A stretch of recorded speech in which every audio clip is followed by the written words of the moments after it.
اگر ایشور کی مرضی ہوئی، اللہ کی مرضی ہوئی تو آپ کا شیش بنوں گا اسی پلیٹ فارم پر۔ بسم اللہ الرحمن الرحیم۔ 3 سپیچز کے معزز ناظرین، السلام علیکم۔ ناظرین، ایسے بہت کم لوگ ڈاکٹر ذاکر نائک کو ملتے ہیں جو اپنی کمائی کے متعلق ڈاکٹر ذاکر نائک سے سوال کرتے ہیں، لیکن ہندو بھائی جو کہ پیشے سے انجینئر تھا اور استاد بھی تھا، لیکن جیسا کہ آپ ناظرین کو پتا ہوگا آج کل ڈیجیٹل بزنس کا دور ہے، اور یہ بھائی یہ دعویٰ کرتا ہے کہ انجینئر ہونے کے ناطے حساب کتاب میں بہت ہی اسٹرانگ ہے۔ By God's grace, I'm very strong in my maths. تو اس لیے ڈیجیٹل بزنس یعنی ڈیجیٹل مارکیٹنگ میں اور اسٹاک مارکیٹنگ میں کام کرتا ہے اور جتنا چاہتا ہے کما سکتا ہے، اور وہ کہتا ہے کہ چونکہ میرا بہنوئی مسلمان ہے اور میں مذہبی کتابیں پڑھنے کا شوق رکھتا ہوں، ہندو مذہبی کتابوں میں تو میں نے سب پڑھ لیا ہے، لیکن جب میرے بہنوئی نے قرآن دیا اور ترجمے کے ساتھ پڑھنا شروع کر دیا تو بہت اچھا لگا۔ But my brother-in-law is a Muslim. He gave me Quran. میں اب کوئی غلط کام نہیں کرنا چاہتا ہوں، اس لیے چاہتا ہوں کہ آپ مجھے سمجھا دیں کہ میں ڈیجیٹل بزنس سے کمائی کروں یا نہیں۔ اگر یہ حرام ہے تو میں واپس چلا جاؤں گا، لیکن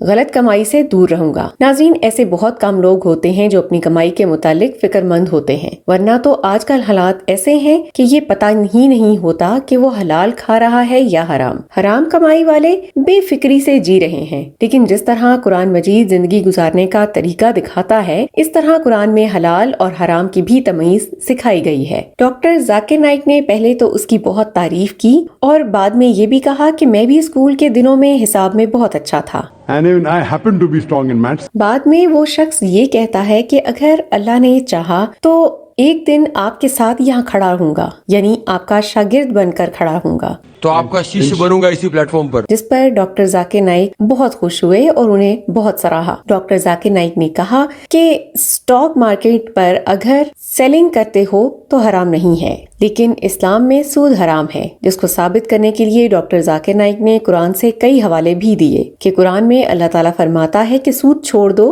اور جو سود لینا نہیں چھوڑتا وہ اللہ اس کے رسول صلی اللہ علیہ وآلہ وسلم کے ساتھ جنگ کے لیے تیار ہو جائے۔ Almighty God says in the Quran that riba is haram.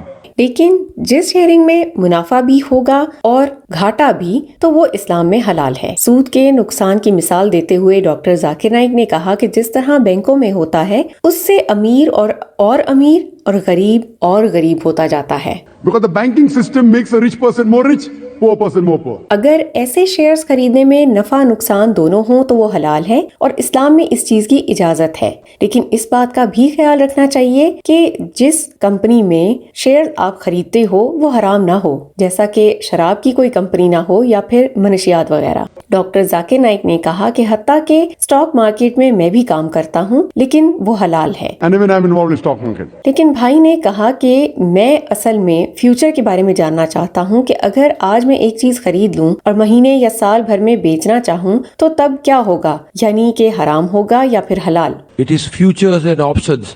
It is put I'm in coming to call for 100 rupees and you keep it for years and years I'm together. coming to it. Doctor Zakir Naik نے کہا کہ آپ جتنے ماہر ہو اتنا ماہر تو میں نہیں ہوں کہ فیوچر کے متعلق بھی جانتا ہوں۔ ڈاکٹر ذاکر نائک نے کہا کہ اگر ویسے آپ ایک فلیٹ خریدتے ہو تو مستقبل میں اس کی قیمت بڑھ جاتی ہے اور پھر آپ بیچ دیتے ہو تو وہ حلال ہے، لیکن اسٹاک مارکیٹ میں مستقبل پہ ایسے کام نہیں ہوتا، وہ ایک جوئے کی شکل اختیار کر لیتا ہے، تو وہ اسلام میں حرام ہے۔ So dealing in futures, it's not permitted. آخر میں ڈاکٹر ذاکر نائک نے حوصلہ افزائی کے لیے کہا کہ ہم اس دنیا اور آخرت میں کامیابی چاہتے ہیں تو اس کے لیے ہمیں یہاں حلال کمانا چاہیے، آخرت میں انشاءاللہ بہتر فائدہ حاصل کریں گے۔ امید کرتے ہیں ڈاکٹر ذاکر نائک کے ان جوابات سے آپ ضرور مطمئن ہوئے ہوں گے۔ اسی طرح کی ایمان افروز ویڈیوز کے لیے آپ سبسکرائب کیجئے ہمارا چینل دین سپیچز۔ ہم ملتے ہیں آپ سے اگلے ویڈیو میں، اپنا خیال رکھیے، اللہ حافظ۔